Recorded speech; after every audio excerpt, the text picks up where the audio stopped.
Wing Chun Kung Fu is a martial arts system, and we use the term system deliberately because it implies that there's a scientific foundation and a basis behind the movements, and it's a theory in movement rather than copying a set of movements and a ritual sort of a process.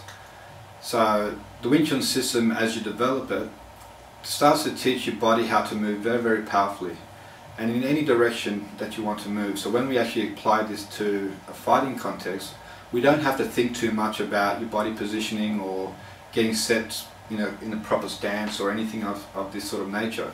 We just go to the center line. So the Silam form essentially teaches us all about our biomechanical movements, how to extend the arm, to retract the arm, raise the arm, rotate the shoulder joint. So through all these training exercises that we've gone through in the Silam movements videos and the fourth generation videos, what you'll find is that you become very, very soft and powerful in your movements. Now with that softness, when you impact somebody, you don't find yourself clashing too much, but you find that you just merge with them or melt into them, and then they become part of you. You can manipulate them.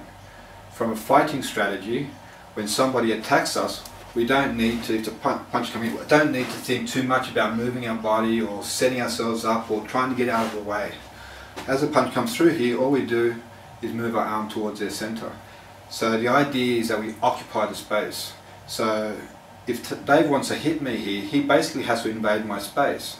Now as his arm's coming through, if I can manage to put something in the way, he won't be able to hit me. So all I really need to do when he's trying to attack me is put something in the way. Now you can see here that this movement that I'm doing doesn't really appear in any of the forms in Wing Chun, but the rotation ideas in my shoulder and the biomechanical principles I use still is developed from that form. If I think about this movement here, doing that movement up to the side, it's the same exercise. Basically the shoulder rotates. So as I'm doing that, I can also extend the arm out. So as the punch comes from the side, I just raise my arm up like this. Notice how it throws him off track, and it gives me an opportunity here to strike. So all I have to do is occupy space, and that's my fighting strategy. So if I'm squared up here and he's throwing a punch down the center line here, same thing, I just occupy this space. And notice that as he comes through here, all I do is redirect his arm off to the side.